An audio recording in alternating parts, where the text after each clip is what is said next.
Harka fuudhe shama akkam jirtu dhaggeeffattoota keenya hangafoota oduu gurraan isin geenya.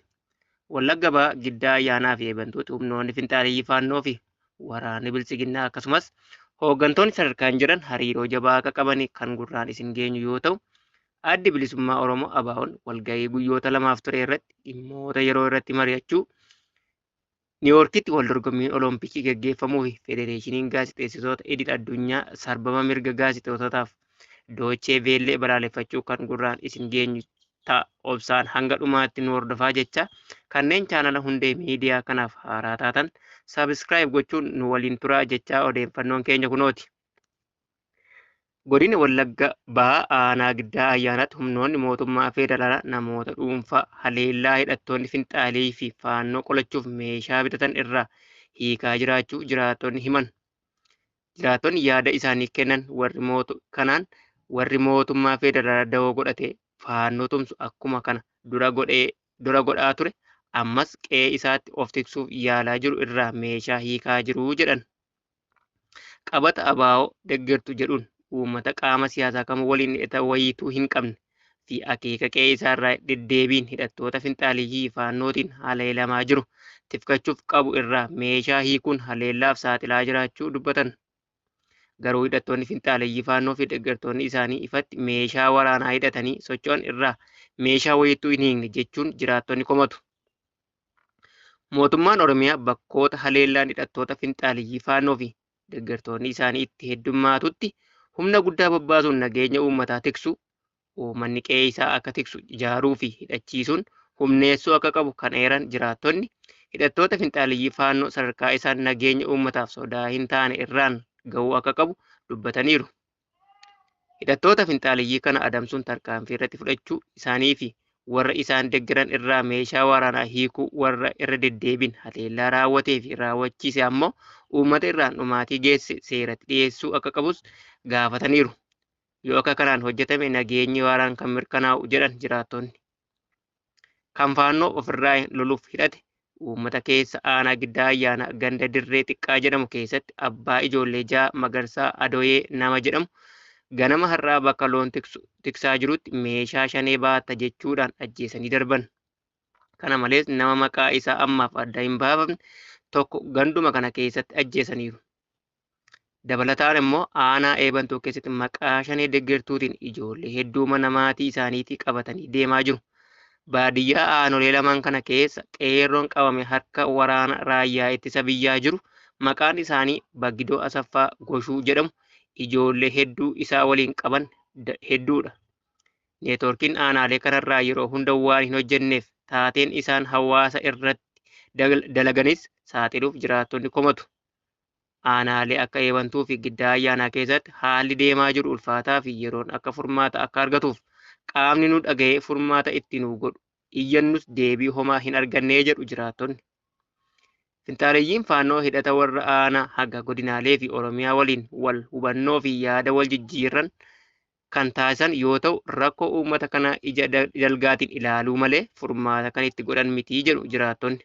Bulchaan godina Wallagga Bahaa obbo Waggaarii Nagaraa hariiroon finxaaleessa faannoo waliin isaan qaban irra deddeebiin hamatama.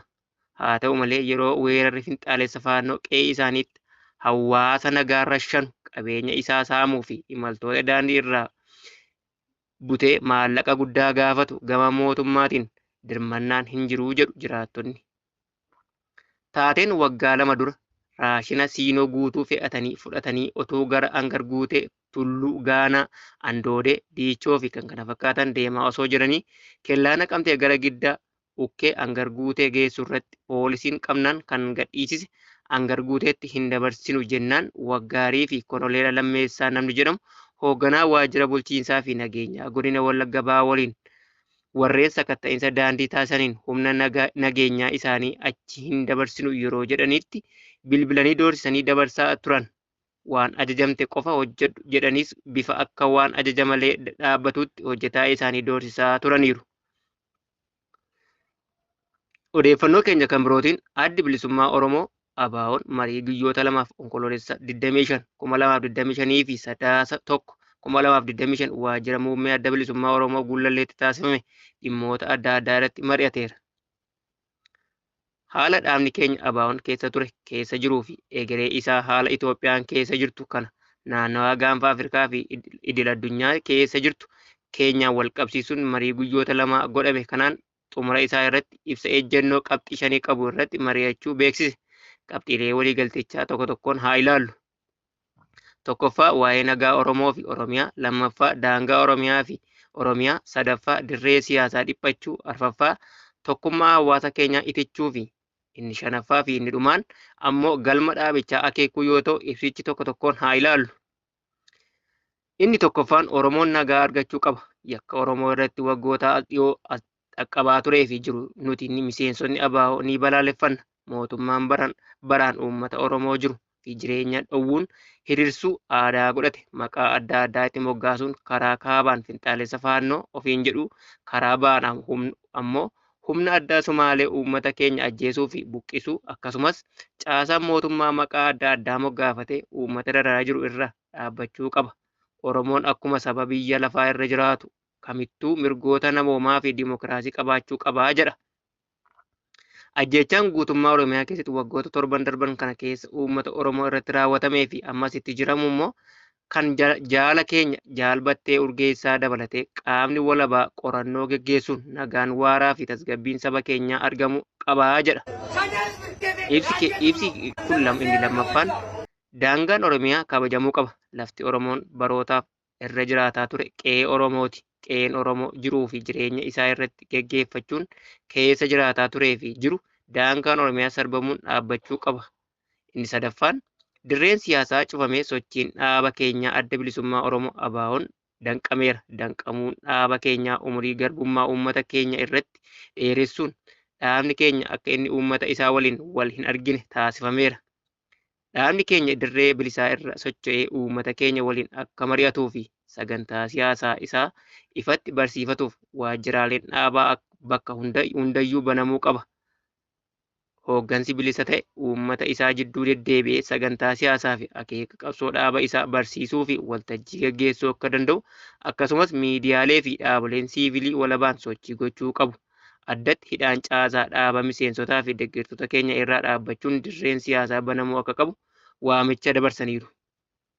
Inni arfaffaan immoo tokkummaa uummata keenya diiguuf bu'aan siyaasaa yeroof hojjechaa jecha uummata qoqqooduuf sochii godhamu kamuu ni balaaleffanna. Gadi jabeessinees dura dhaabbanna. Tokkummaan Oromoo yoom iyyuu hin daddaqamu, hin sharafamus, hin diigamu. Akka hin jallanneef hin dandaqamneef dhiigaa fi lafee jaallangoota shinniggaatiin ijaarame waan ta'eef. Inni shanaffaa fi inni dhumaa maayii irratti akeekaa fi kaayyoo dhaaba keenyaa galiin ga'uuf irbuu keenya haaromfannee dirqama qabsoon nu irra eegamu ofitti fudhachuun akka murtii maayiitti ejjennoo keenya ibsannaa jechuun marii isaanii goolaban. Har'a cidha guddaatu New York jira. Hawaasni atileetiksii jaallatus gurra qeensee qalbiin eeggataa jira. Ga'eessitoonni lamaan waggaa 20 oliif fiigichaa fi dandeettii irratti wal beekan maraatoonii isa cimaa dorgomu. Dhugaadha maraatooniin salphaa hin qabu. Kun New York kan riqichi 5 itti ce'ee garuu ni cima jedhu kanneen fiiganii beekan. Eliud Kipchoge fi Qananiisaa Baqqalaa maraatoonii kana yoo dorgoman yeroo duraatiif yeroo gabaabaatti maraatoonii gortee fiigichichaaf warqii oloompikaa kan keewwate siifan haasan immoo gamanumaan ani sodaadheeraa jetti. New York halkanii fi guyyaa hin qabdu. Yeroo hunda ko'ommii qabdi. Har'a garuu daandiiwwan ijoo konkolaataan irra guluuf namootatu irra fiiga. Maraatooniin New York chaampiyoonota warra rikoordii olompikii fi chaampiyoona addunyaa cabsan warra mo'ichaa beekaniif argan fi warra har'a abdatu hunda walitti fida. Maraatoonii Berliin, Chicaagoo fa'aa yoo ta'e malee New Yorkitti rikoordiin addunyaa cabee yoo jedhan hin dhageenye. Waggoota dheeraaf kan wal morkataa jiran Qananiisaa fi Kipchoogeen ni mo'amu moo dorgommicha xumuruun waan namoonni eeganidha. Federeeshiniin gaazexeessitoota idil addunyaa eeyyamni oduu gabaasa Doochee Veellee dorgomuu balaaleffate. Sadaasa 1 2025 Federeeshiniin gaazexeessitoota idil addunyaa IFG murtee abbaan taayitaa miidiyaa Itoophiyaa oduu gabaasota Doochee Veellee yeroof hayyama hojii isaanii dhorkame cimsee balaaleffate. Dhaabbatichi eeyyamni gaazexeessitootaa kunneen dafee akka bakkeetti deebi'us gaafatee jira. Ibsi onkololeessa 31/2025 baase dhaabbatichi abbaan taayitaa miidiyaa Itoophiyaa duudhaa ogummaa gaazexeessitummaa sarbamuun gaazexeessitoonni kunneen himatee jedhe. Federeeshinichi itti dabaluudhaan taateen kun gaazexeessitoota Doochee Veellee sodaachisuu fi caljechisiisuuf kan fudhatame jechuun ibse. Kunis mirga lammiilee biyyattii odeeffannoo dhugaa fi madaalamaa ta'e keessumaa kan walitti bu'iinsa naannoo Amaaraatti deemaa jiru ilaalchisee argachuuf qaban ugguruudhaa jedhe. Dhaggeeffattoota keenya odeeffannoo har'aa qopheeffanne kan haga ammaa ture. Waan waliin turtaniif galatoomaa jecha hanga odeeffannoo biroo walitti deebinutti nagaatti.